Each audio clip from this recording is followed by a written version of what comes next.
शिव की करुणा, कृपा, उनकी दया, उनकी उदारता, जो ये पवित्र पावन शिव महापुराण की कथा नवरात्रि के पावन अवसर पर नागपुर नगर के इस पवित्र प्रांगण में आप और हम श्रवण करने के लिए बैठे हैं। विजयदशमी के दिन समर्पित की गई शमी का एक पत्ता, महादेव को अगर एक शमी का पत्ता विजयदशमी के दिन समर्पित कर दिया जाता है तो जिंदगी में कभी बेभव और धन की कमी नहीं आती। उसी तरह इस हृदय को शिव तत्व में समाहित कर रखना, समाहित। शिव महापुराण की कथा में आज चतुर्थ दिवस है। चतुर्थ दिवस की कथा आज यहाँ प्रारंभ हुई है। भक्ति और मुक्ति का साधन शिव महापुराण की कथा, जो संपूर्ण जीवन में एक आनंद की अनुभूति कराती है। पहले कथा में एक बार कहा था, आप लोगों के स्मरण में होगा कि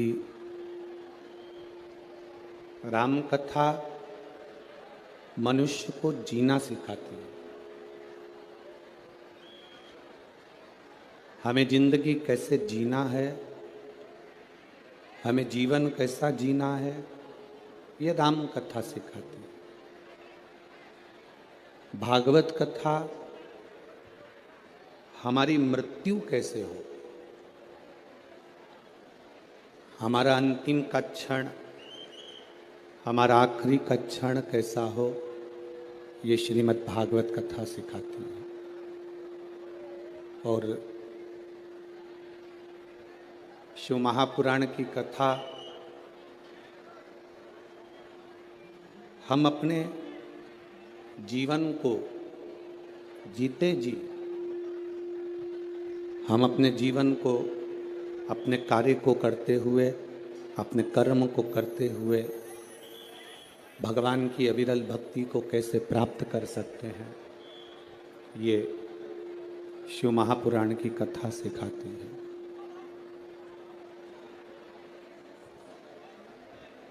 कथा के पंडाल में पहुंच जाना एक अलग विषय है।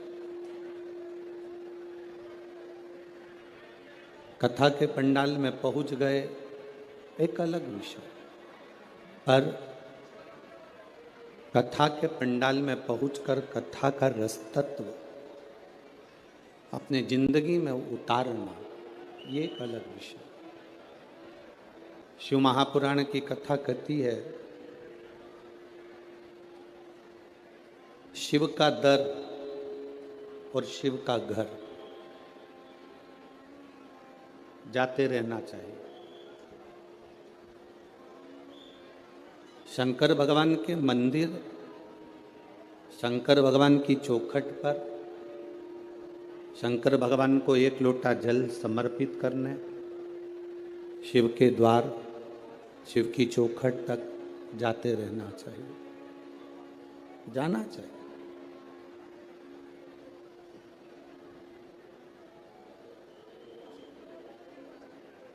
सारे घर द्वार जब छूट जाते हैं, अंत समय में जब हमारा घर, परिवार, दरवाजा, द्वार सब छूट जाता है, तब उस समय पर इस शरीर में से प्राण भी छूट जाते हैं, इस शरीर में से प्राण भी निकल जाते हैं। अकेला शरीर, ये बॉडी, ये शरीर पड़ा रहता है।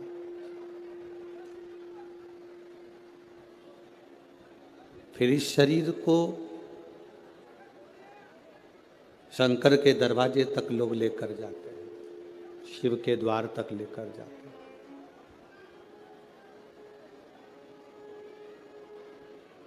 सबका दरवाजा बंद हो सकता है, सबकी चौखट, सबका द्वार बंद हो सकता है, पर मेरे महादेव का दरवाजा कभी बंद नहीं होता। मेरे शिव का द्वार, मेरे शंकर की चौखट कभी बंद नहीं। जैसे मौत का कोई समय नहीं होता, मृत्यु का कोई समय नहीं होता, शिव महापुराण की कथा कहती है, वैसा ही भगवान शंकर की भक्ति का कोई समय नहीं होता। जब तुम्हारा मन करे तब शंकर की आराधना करो। शिव कथा कहती है, सबके दरवाजे, सबके द्वार बंद हो सकते हैं, सबकी चौखट बंद हो सकती है, सबका द्वार बंद हो सकता है, पर मेरे महादेव का दरवाजा कभी बंद नहीं होता। मेरे शंकर की चौखट कभी बंद नहीं होती, मेरे शिव का द्वार कभी बंद नहीं होता। बैकुंठ में दरवाजा है, ब्रह्मलोक में दरवाजा है, इंद्रलोक में दरवाजा है, पितृलोक में दरवाजा है, पर कभी किसी ने सुना कि कैलाश पर दरवाजा है? कैलाश पर दरवाजा है क्या? नहीं, कठिन। शंकर के दरवाजा नहीं, कैलाश पर कोई द्वार नहीं है, कैलाश पर कोई दरवाजा नहीं है। किसी ने महाकाल बाबा से पूछा, देवाधिदेव महादेव से पूछा कि वैकुंठ में दरवाजा लगा हुआ है, इंद्रलोक में दरवाजा लगा है, ब्रह्मलोक में दरवाजा लगा है, केवल एक कैलाश ऐसा है जहां पर दरवाजा नहीं लगा है। आप भी अपना दरवाजा क्यों नहीं लगवा लेते? आप भी द्वार क्यों नहीं लगवा लेते? भगवान शंकर ने कहा, माता और पिता एक ऐसे होते हैं जो कभी भी दरवाजा लगाकर नहीं सोते हैं। बुजुर्ग माता पिता अपना दरवाजा खोल कर सोते हैं कि कौन से बेटे को, कौन सी बहू को, कौन से पोते को, कौन सी बेटी को, किसको हमारी कब जरूरत पड़ जाए तो हमारा दरवाजा खुला के खुला रहे। ये द्वार बंद ना किया जाए। माता पिता का जैसे कमरा, माता पिता का घर, माता पिता का द्वार बंद नहीं होता। बेटा कैसा भी हो, पिता उसको गले से लगाता ही, वो पिता है।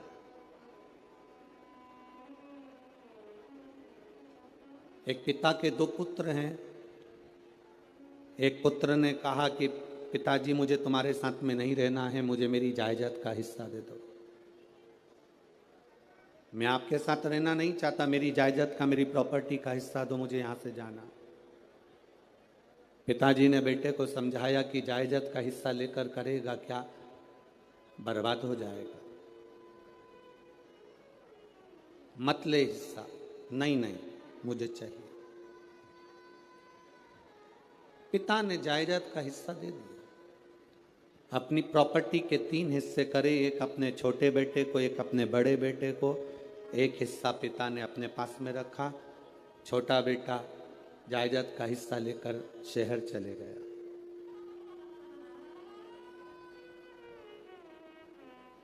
शहर में गया तो उसके बहुत सारे मित्र बन गए, बहुत मित्र। धीरे धीरे उस मित्र ने, उन मित्रों ने मित्र का सारा धन हड़प कर उसको कंगाल कर दिया। आखिरी में वो रोने लगा कि मैं जाऊं तो जाऊं कहां, कहां जाऊं। उसने सोचा कि अब तो पिताजी से मैं अपनी प्रॉपर्टी का हिस्सा भी ले आया, पिताजी से मेरी जायदाद का हिस्सा ले आया, अब मैं कहां जाऊंगा। पर उसने सोचा एक बार पिताजी के पास चलते हैं। 8 साल के बाद बेटे को बाप की याद आई, पिता की याद आई, 8 साल के बाद। और बेटे को याद आई, पिता के पास में गया। पिताजी खेत में काम कर रहे थे, फसल लगा रहे थे। बेटे ने देखा पिताजी फसल लगा रहे हैं, पिता की दृष्टि बेटे पर पड़ गई। पिता दोनों हाथ फैला लिया, बेटा आकर अपने पिता के गले से लग गया। बेटे ने कहा, पिताजी मेरी पूरी प्रॉपर्टी सब समाप्त हो गई, मेरा धन पूरा चले गया, आप मुझे चिल्लाएंगे नहीं। पिता कहते हैं, धन चले गया कोई बात नहीं, प्रॉपर्टी चली गई कोई बात नहीं, पर मेरा बेटा मेरे पास आ गया, इससे बढ़कर कोई धन नहीं, इससे बड़ा कोई सुकून नहीं जिंदगी का। मेरे भगवान देवाधिदेव महादेव का जो दरवाजा है एक पिता का दरवाजा है, मेरे शंकर का द्वार एक पिता का द्वार है।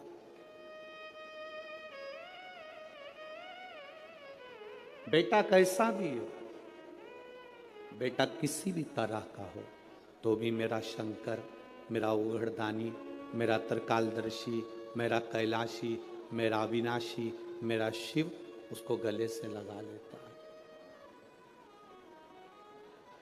अपने बेटे को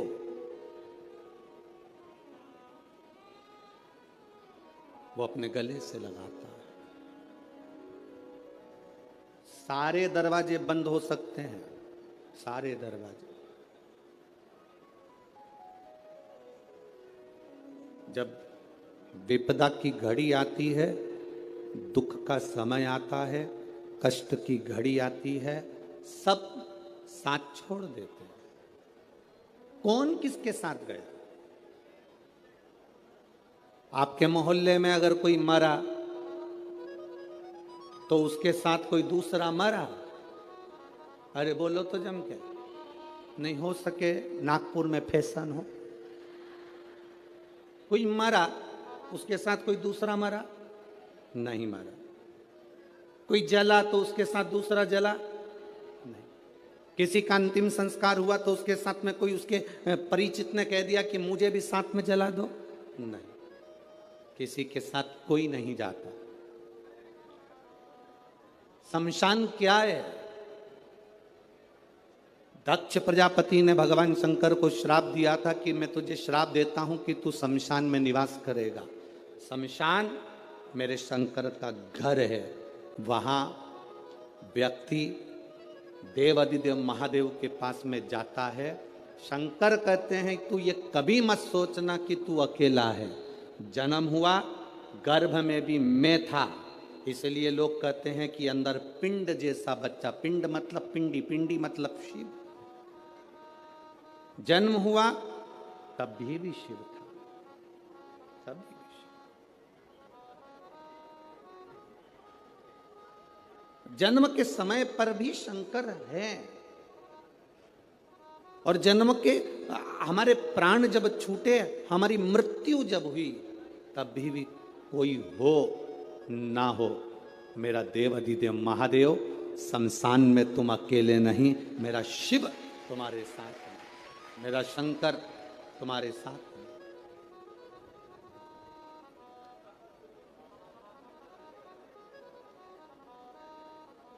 संसार में दो चीजें दो लोगों से नहीं पूछी जाती है।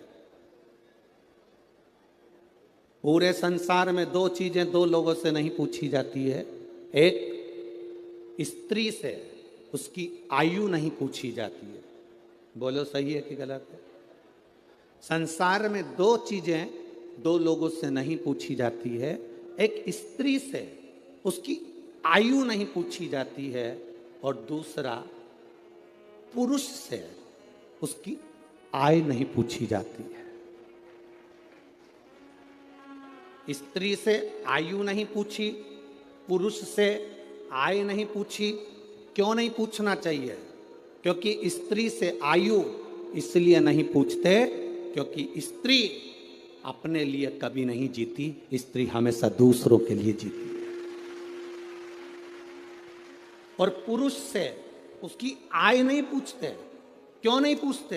क्योंकि पुरुष अपने लिए नहीं कमाता, हमेशा दूसरों के लिए कमाता है, इसलिए इन दोनों से नहीं पूछा जाता। स्त्री से उसकी आयु नहीं पूछी जाती और पुरुष से उसकी आय नहीं पूछी जाती। आदमी किसके लिए कमा रहा है? सवेरे 8 बजे से दुकान पर बैठता है, रात को 10-10 बजे तक दुकान पर बैठता है, दिन भर मेहनत करता है। आप में से कितने लोग हैं जो दिन भर मेहनत करते हैं तो सोने की रोटी खाते होंगे, चांदी का कटोरा पूरा की पूरा खा जाते होंगे?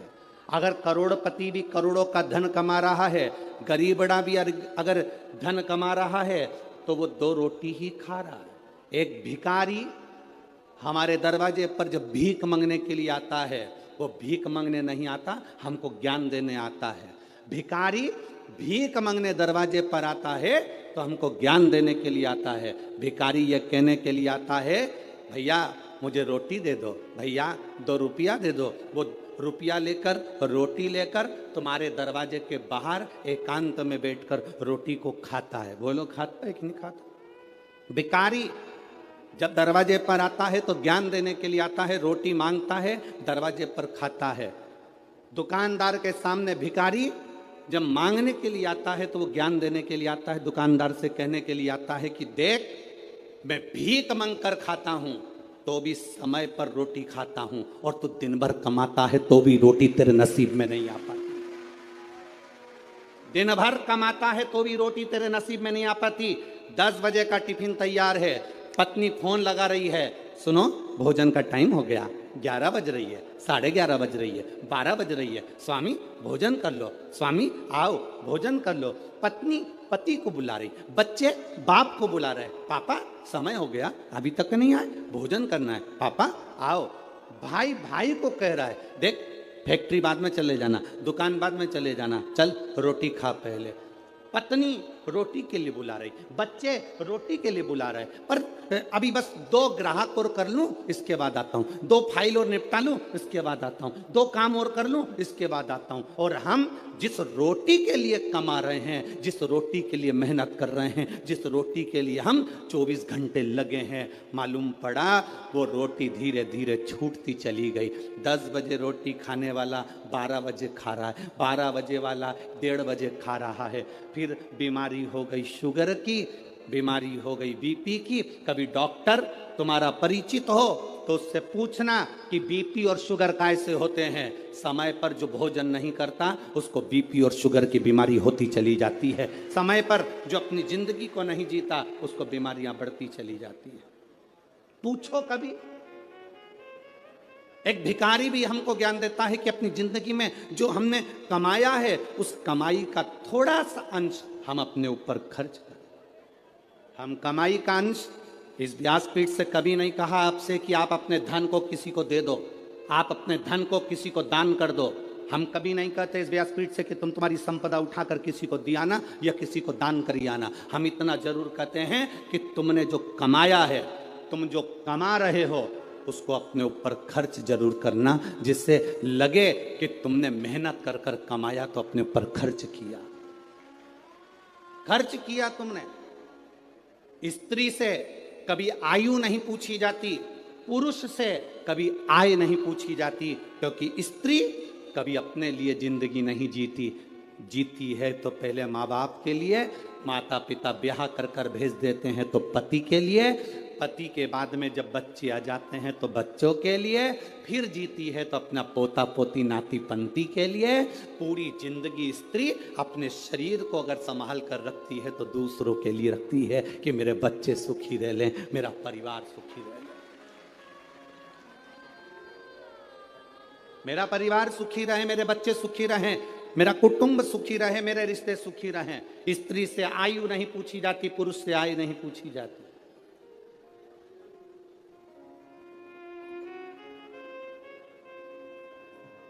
जो दूसरे के लिए जीता है उससे क्या पूछोगे, क्या पूछोगे?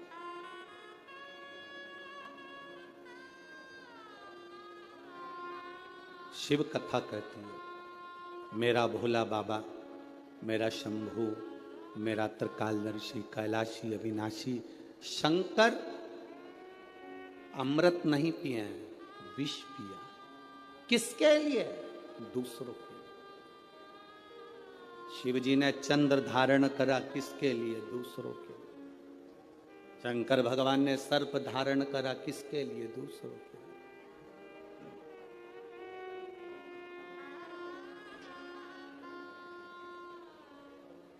सर्वे भवन्तु सुखी।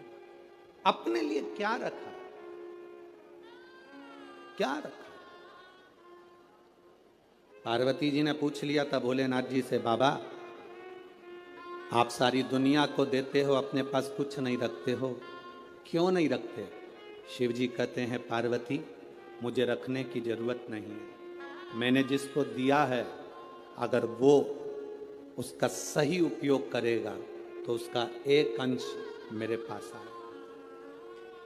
अगर उसने सही उपयोग करा तो उसका एक अंश मेरे पास में आएगा, मेरे करीब में पहुंचेगा। अगर वो सही उपयोग कर रहा है तो। आप किस चीज का सही उपयोग कर रहे हो? नयन दिए मेरे धर्मा बाबा ने दर्शन करने के लिए, इन नेत्रों से हम दिन भर अपने मोबाइल को, अपनी टीवी को देखते रहते हैं। श्रवण दिए भगवान ने कथा को सुनने के लिए, हम इससे कथा श्रवण नहीं कर पाते।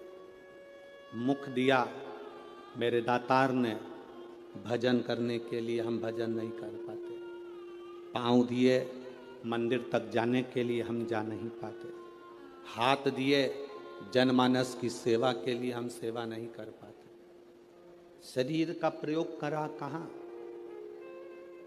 मुख का प्रयोग करा मदिरा पीने में, शराब के नशे में, गंदे नाली के पानी में।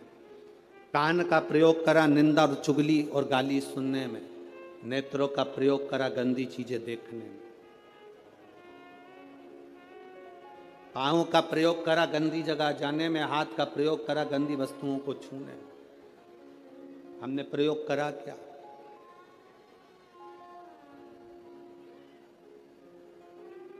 हम ले क्या पाए भगवान शिव से? शंकर के मंदिर जाना, जल का पात्र लेकर जाना, वहां से खाली पात्र लेकर मत आना। आपको पहले भी कथा में कहा, बोला था कि नहीं बोला था? शिव जी पे चढ़े हुए जल को थोड़ा सा झेल कर कलश में डालकर जरूर लेकर आना, उसका आचमन करना, घर में छींटना। शंकर के पास जाना तो कभी खाली वापिस मत आना।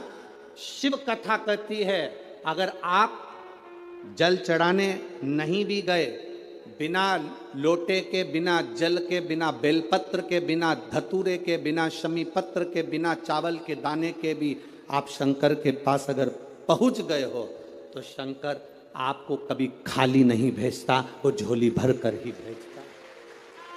शिव भक्ति होती ही ऐसी है। शंकर भगवान की अविरल भक्ति का फल ही यही है। शिव कथा कहती है, भगवान की शरणागति के करीब में जब हम जाएं तो हम भगवान से कुछ मांगे चाहे ना मांगे, वो दिल से देता जरूर है, दिल से देता।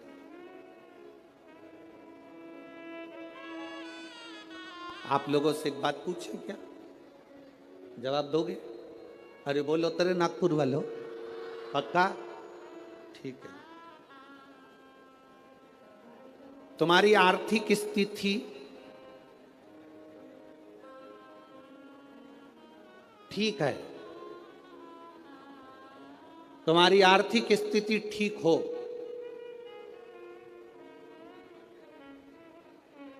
और मानसिक स्थिति ठीक नहीं हो, तो आर्थिक स्थिति का कोई कारण, कोई अच्छा फल होगा क्या? जम के तो बोलो जरा।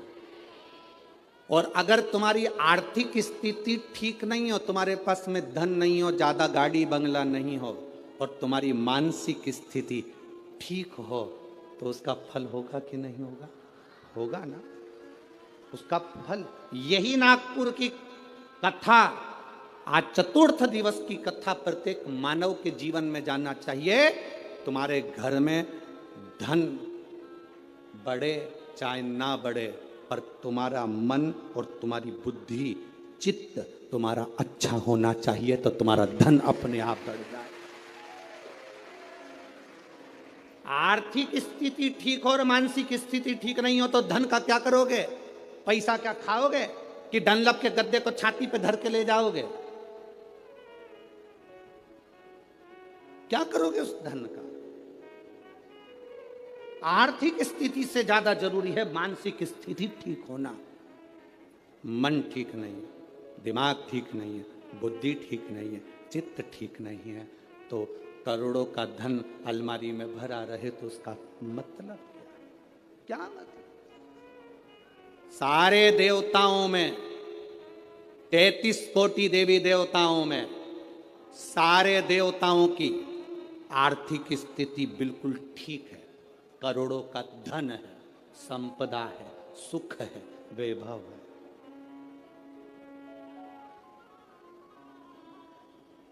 सबके पास में वैभव है, सबके पास में धन है, पर मेरे बाबा के पास में आर्थिक स्थिति भी ठीक है और मानसिक स्थिति भी ठीक है। वो दुनिया के मन को अपने कंट्रोल में रखते हैं।